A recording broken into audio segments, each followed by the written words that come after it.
And if we could, we're running late, so let's try to keep the applause down a little bit. I know it's great, I love it, but I want to get as much information in as possible. Thank you, folks.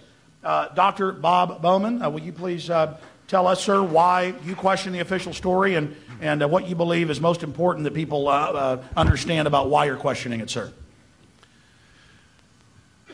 Well, if the government has nothing to hide, why is it hiding everything?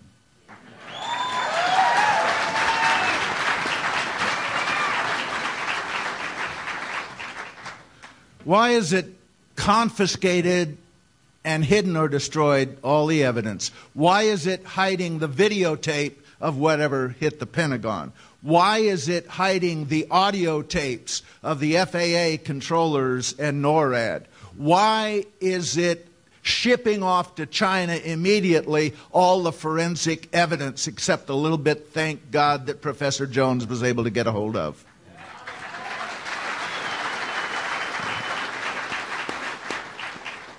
The truth about 9/11 is that we don't know the truth about 9/11, and we should.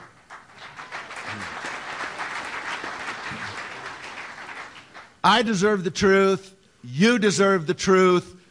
The families of those killed on 9/11 deserve the truth. The American people deserve the truth, and they're not getting it.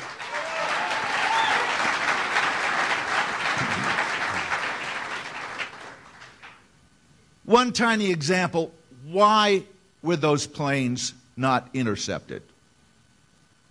I'm an old interceptor pilot. I know the drill. I've done it. I know how long it takes. I know the rules. And critics of the government story on 9/11 have said, well, they knew about this and they did nothing. That's not true. If our government had done nothing that day and let normal procedures be followed, those planes, whatever they were, would have been intercepted, the Twin Towers would still be standing, and thousands of dead Americans would still be alive.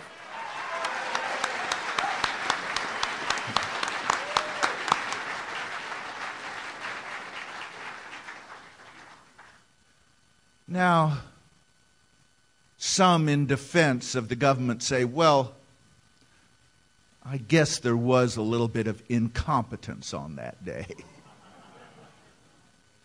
If this massive failure was incompetence, why was there nobody fired, nobody court-martialed, nobody demoted, nobody punished?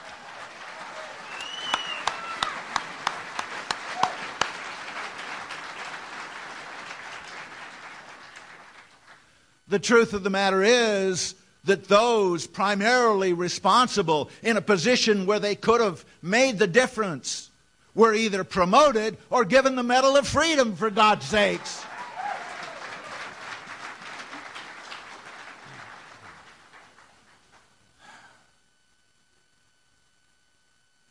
Alex talked about the connection between 9/11 and Iraq. That's my forte, because as a career military officer, as a combat veteran, I am really incensed that our government is ordering our sons and daughters around the world to kill Arabs for the oil companies.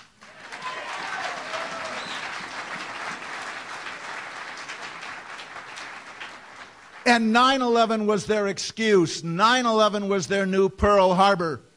People tell me, oh, we had to do something, 9/11, and I say, yeah, but why Iraq? Iraq had nothing to do with 9/11, and Saddam Hussein and Osama bin Laden were bitter enemies.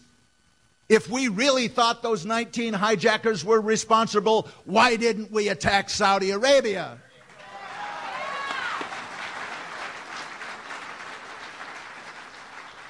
The truth about the Iraq War is that it has nothing to do with weapons of mass destruction or democracy or freedom or getting rid of Saddam Hussein or protecting America or our allies.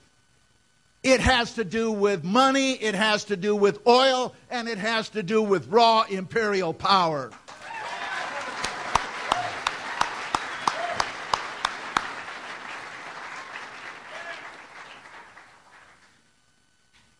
I'm the next congressman from Florida's 15th district.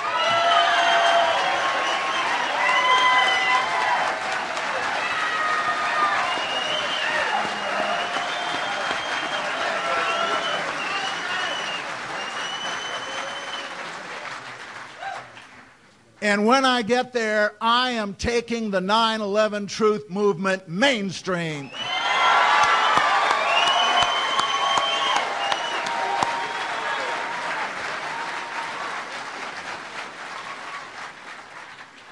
It's time the 9/11 truth movement moved out of rented hotels and into the halls of Congress.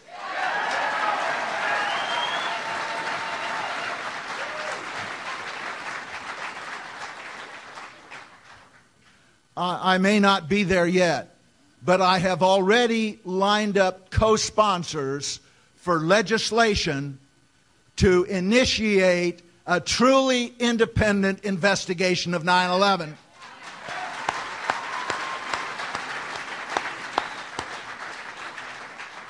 And also articles of impeachment for Bush, Cheney, Rumsfeld, Rice.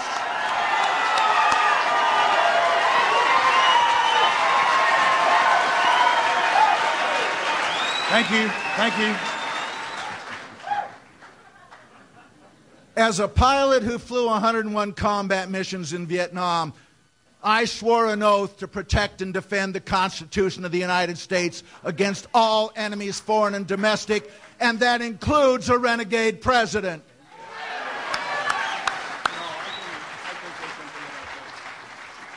It's time the whole oil mafia were removed from office and indicted for treason.